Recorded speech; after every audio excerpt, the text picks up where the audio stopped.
اسماعیل علیہ السلام جب 11 سال کی عمر میں پہنچتے ہیں تو اللہ پاک کی جانب سے ذبح کا حکم آیا. اور غور کریں، بڑے عجیب لطائف ہیں اور بڑے عجیب جو ہے نکتے ہیں اس کلام کے اندر کہ ابراہیم علیہ السلام کو جو اللہ پاک نے تدریجاً حکم دیا. ایک صورت یہ ہے براہ راست یوں کہہ دیا جاتا کہ اپنے بیٹے کو ذبح کرو، ایسا نہیں کہا، خواب میں دکھایا. اور اللہ کو یہ بھی معلوم تھا نا کہ جناب یہ آج ہم نے اسے بیٹے کا حکم دینا ہے اور کل پھر اس بیٹے کے حکم سے حکم منتقل ہو کر وہ ایک جانور کی طرف چلا جائے گا. اللہ تعالیٰ پہلے دن سے جانور کا حکم اللہ پاک نے کیوں نہیں دیا؟ یہ آہستہ آہستہ جو حکم دیا اس میں باپ، بیٹے، ماں تینوں کا امتحان ہے، تینوں کا امتحان بہت بڑا امتحان ہے. جس امتحان کو اللہ کہے کہ ان ھذا لہو البلاء المبین، اور بہت بڑا امتحان ہے، بلاء عظیم ہے، بہت بڑا امتحان ہے. جس امتحان سے ابراہیم علیہ السلام اور حضرت ہاجر کو اور حضرت اسماعیل کو گزارا گیا. ابراہیم علیہ السلام کا پہلا امتحان لیا، وطن چھڑوا دیا، اپنے وطن کو چھوڑو. دوسرا امتحان لیا، اپنی زبان کو چھوڑ دو. تیسرا امتحان لیا، اپنی قوم کو چھوڑ دو. سب چھوڑ دیا، کس لیے؟ اللہ کی رضا کے لیے. قوم کو چھوڑ دو اللہ کی رضا کے لیے.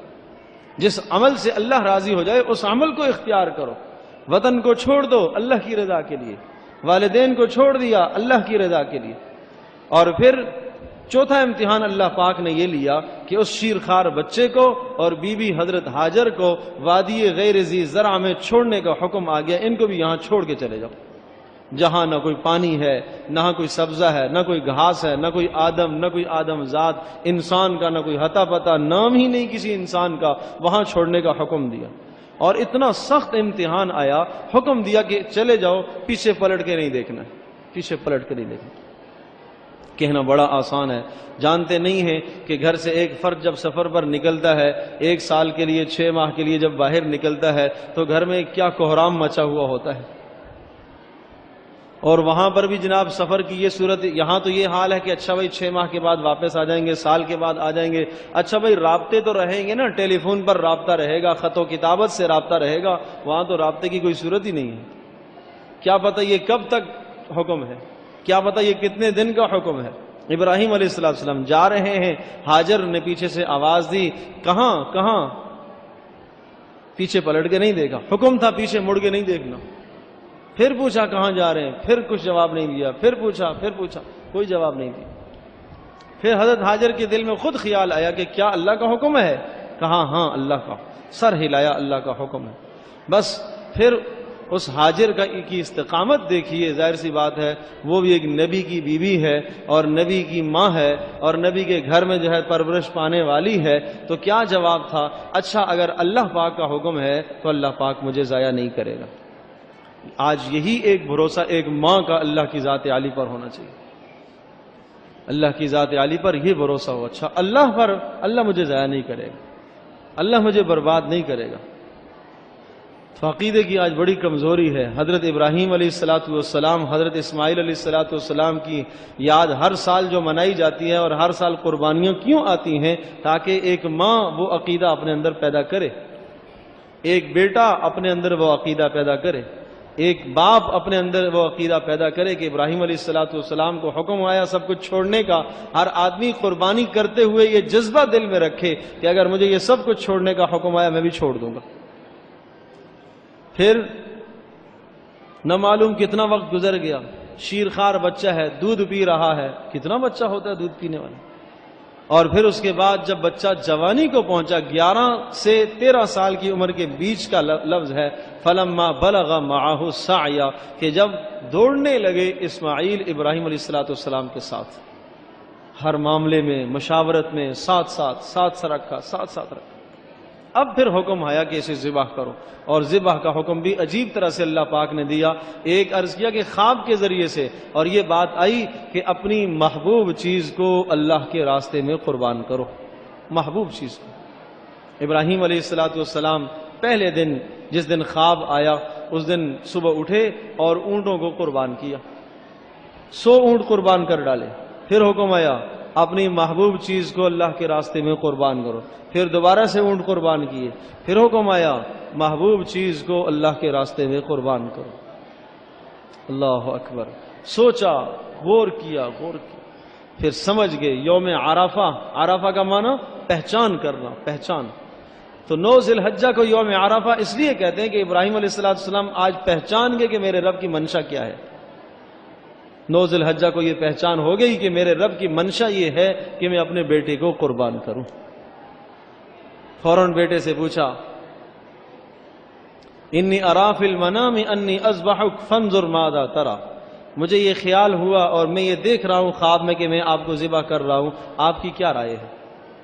یہ مفسرین نے لکھا ہے کہ ابراہیم علیہ السلام کا یہ کہنا کہ فانظر ماذا تری، آپ کی کیا رائے ہے، یہ اس لیے نہیں تھا کہ اگر بیٹے نے کہا کہ نہیں ابا جان، نہیں ہرگز نہیں، تو ابراہیم علیہ السلام چھوڑ دیتے. نہیں، ابا جان یہ چاہتے تھے کہ میرا بیٹا بھی ثواب میں مکمل طور پر شریک ہو، اور رضامندی کے ساتھ وہ بھی جب کہے گا کہ اے ابا جان آپ یہ حکم پورا کیجئے، تو اللہ پاک بھی اس کو بے انتہا اجر عطا فرمائے. ثواب میں شریک کرنا مقصد تھا. وہ بیٹا بھی اسماعیل جیسا اونہار بیٹا. اور آپ تصور کریں کہ حضرت اسماعیل علیہ السلام کی اونہاری اور ہوشیاری کا یہ حال کہ حضرت اسماعیل علیہ السلام کے اندر سے اور حضرت اسماعیل علیہ السلام کی نسل سے حضرت محمد صلی اللہ علیہ وسلم نے آگے چل کے پیدا ہونا ہے. تو وہ کتنا ہونہار بچہ ہوگا جو حضرت محمد صلی اللہ علیہ وسلم کے جد امجد ہیں، حضرت محمد صلی اللہ علیہ وسلم کے والد ہیں. اس لیے آپ علیہ السلام نے ارشاد فرمایا، انا ابن الذبیحتین، میں 2 ذبیحہ کا بیٹا ہوں. ذبیح ہے، اسماعیل بھی ذبیح ہیں اور میرے باپ عبداللہ بھی ذبیح ہیں.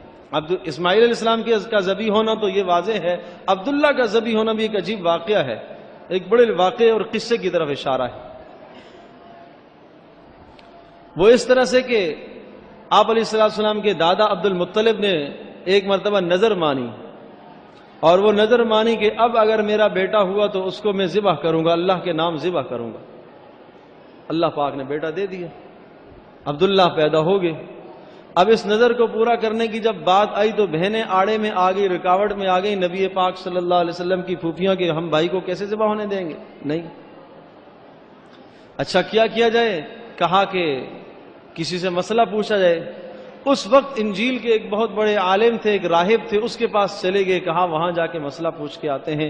چنانچہ بات دریافت کی تو اس نے کہا کہ آپ ایسا کرو کہ 100 اونٹ قربان کر دو تو یہ بیٹے کی طرف سے قربانی ہو جائے گی.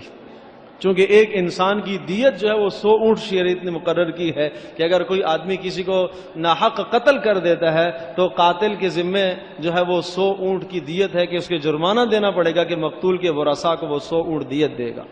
تو انہوں نے یہ بتایا کہ اس کا حل یہ ہے کہ قسم سے بری ہونے کے لیے ضروری ہے کہ آپ 100 اونٹ ذبح کریں. تو اسی طرف رسول پاک صلی اللہ علیہ وسلم نے اشارہ کیا کہ میں انا ابن الذبیحتین، کہ میرے والدین میں 2 جو ہے وہ دونوں کے دونوں ذبیح ہیں، اسماعیل اور عبداللہ دونوں کے دونوں ذبیح ہیں. اللہ اکبر. تو پھر عرض یہ کر رہا تھا کہ اس قدر رضامندی کے ساتھ حضرت اسماعیل علیہ السلام نے جواب دیا، یا ابتی افعل ما تؤمر. اور یہ یا ابتی کے لفظ کے اندر بڑا عجیب جملہ ہے. یا ابتی انتہائی محبت بھرا لہجہ ہے، اے میرے پیارے ابا جان.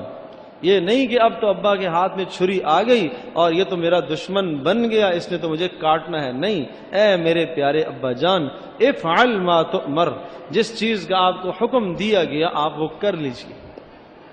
ستجدنی انشاءاللہ من الصابرین، اللہ نے چاہا تو آپ مجھے صبر کرنے والوں میں سے پائیں گے. یہ نہیں کہا کہ میں بڑا صبر کروں گا، نہیں، اگر اللہ نے چاہا تو آپ مجھے صبر کرنے والوں میں سے پائیں گے. اشارہ اس بات کی طرف ہے کہ یہ صبر کوئی میرا کمال نہیں ہے، اللہ پاک کی عطا ہے.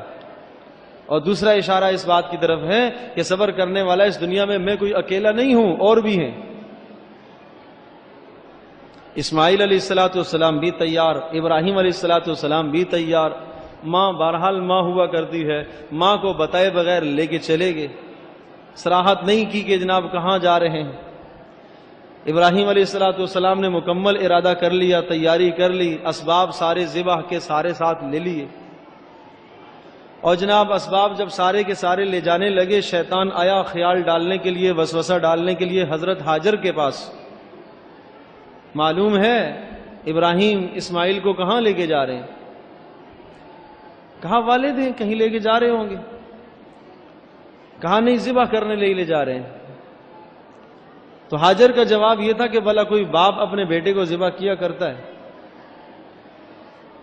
تو پھر شیطان نے کہا کہ نہیں، اللہ کا حکم ہے، اس لیے اللہ کا حکم ہے۔ جب اللہ کا حکم ہے یہ کہا تو پھر حضرت ہاجر نے کہا کہ اچھا پھر 1 اسماعیل نہیں 100 اسماعیل ہوں، اللہ کے نام پر قربان ہو جائیں، کوئی پرواہ نہیں۔ اللہ اکبر، یہ اس ماں کا نظریہ تھا، اس ماں کا عقیدہ تھا۔ آج مائیں دیکھیں کہ اپنے اولادوں کی تربیت ہم نے کیسی کی ہے۔ اول تو خود دین سے دور، اور پھر دوسرا اولادیں بھی دین سے بے حد دور، بے حد دور۔